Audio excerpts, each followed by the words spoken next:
Sa ating paglalakbay sa buhay, madalas tayo nakakaramdam ng pangamba at kawalan ng katiyahan. Ngunit sa gitna ng mga pagsubok, naroon ang Diyos at naroon din ang kanyang mga sugo, ang mga anghel. Sila ang mga espiritong tagapaglingkod na laging nakasubaybay at handang tumulong sa atin. Ang Biblia ay puno ng mga kwento at mga bersikulo tungkol sa mga anghel at kung paano sila nagiging daan upang maghatid ng proteksyon, gabay at pag-asa. Kaya sa pag-aaral natin, mas maunawaan natin ang kanilang papel sa ating buhay at mas madarama natin ang kanilang presensya sa ating paligid. Kung naghahanap ka ng mga palatandaan na maaaring nagpapahiwatig ng presensya ng mga anghel, narito ang ilang mga mungkahi mula sa pananaw ng pananampalataya. Una ang pakiramdam ng kapayapaan at katahimikan. Ang mga anghel ay mga mensahero ng Diyos at madalas na nauugnay sa kapayapaan at pag-asa.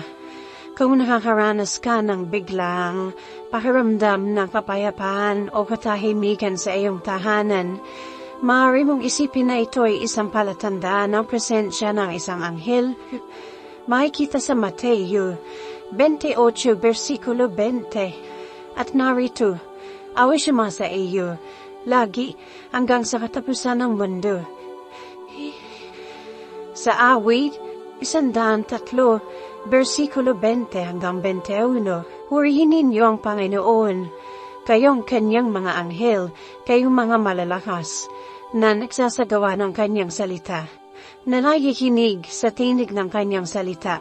Purihin ninyo ang Panginoon, lahat ninyong mga hukbo niya, kayong mahalingkod niya, na gumagawa ng kanyang kalooban. Sa Filipos 4 versikulo 7, at ang kapayapaan ng Diyos na higit sa lahat ng pag-iisip ay mag-iingat sa inyong mga puso at sa inyong mga isipan kay Kristo Jesus. Ang pangalawa ay ang mababahong amoy. Ang mga anghel ay madalas na nauugnay sa mga kaaya-ayang amoy tulad ng mga bulaklak o insenso. Kung nakakaranas ka na hindi may paliwanag na mabahong amoy sa inyong bahay, maaari mong isipin na ito isang palatandaan ng presensya na isang anghel. Pangatlo, mga hindi pangkaraniwang pangyayari. Ang mga anghel ay madalas na nauugnay sa mga hindi pangkaraniwang pangyayari, tulad ng mga bagay na lumilipad o mga paglitaw ng mga ilaw. Kung nakaranas ka ng mga ganitong mangyayari sa iyong tahanan, maaari mong isipin na ito ay isang palatandaan ng presensya ng isang anghel. Pangapat ay isang pakiramdam ng proteksyon. Ang mga anghel ay mga tagapagbantay at madalas na nauugnay sa pakiramdam ng proteksyon.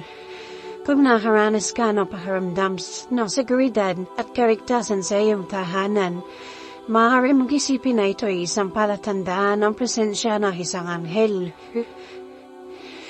Makikita sa Biblia, sa awit 21 versikulo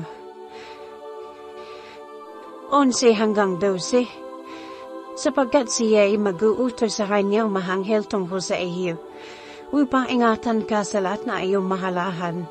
Sa kanila mga kamay ay dadalhin kanila upang hindi ka matisod sa bato na iyong paa. Sa Hebreo 1 versikulo 14, hindi ba silang lahat ay mga espiritong naglilingkod na sinugo upang maglingkod sa kapahanan niyong mga magmamana ng kaligtasan? Sa Mateo 18 versikulo 10, mag-ingat kayo na huwag hamakin ang isa sa maliliit na ito, sapagkat sinasabi ko sa inyo, sa lahit ay may mga anghel na laging nakikita ang mukha ng aking Ama sa langit. Ang ikalima ay mapaharamdam ng pag-asa at pagpapatawad. Ang mga anghel ay mga tagapagbalita ng magandang balita at madalas na nagdadala ng paharamdam ng pag-asa.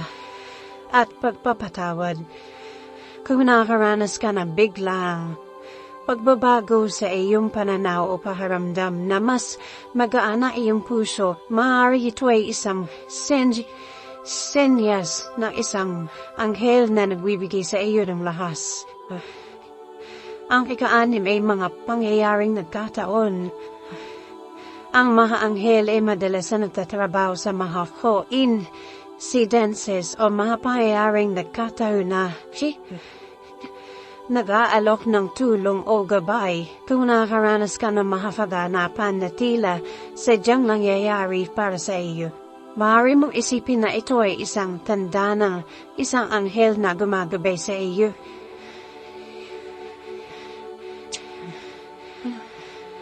Makikita sa luwas. 1. Versikulo 26 hanggang 38 ang kwento ni Maria at ang anghel Gabriel na papahayag na kapanganakan ni Jesus. Sa Gawa 12, versikulo 7 hanggang 10, ang paglaya ni Pedro mula sa bilangguan sa pamagitan ng isang anghel. Makikita naman sa awit 34, versikulo 7, ang anghel ng Panginoon ay nasa paligid niyong mga natatakot sa kanya at iniligtas sila. Ang ika-7 ay mga pangarap. Ang mga anghel ay madalas na nagpapakita sa atin ng mga panaginip, nagdadala ng mga mensahe o pag-asa.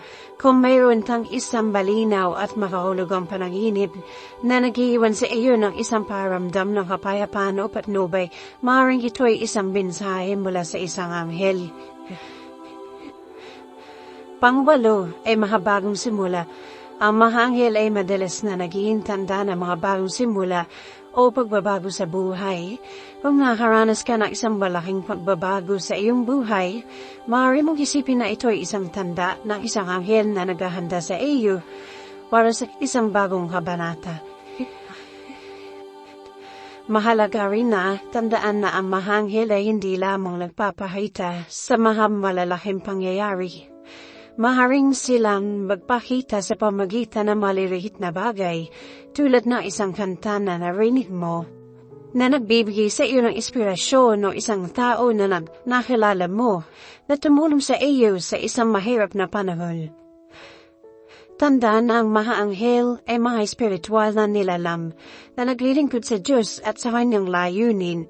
Maaaring hindi natin makita o marinig ang mga anghel ng direkta, ngunit maaari nating maramdaman ang kanilang presensya sa pamamagitan ng mga pagpapala at mga bagay na binibigyan nila sa atin.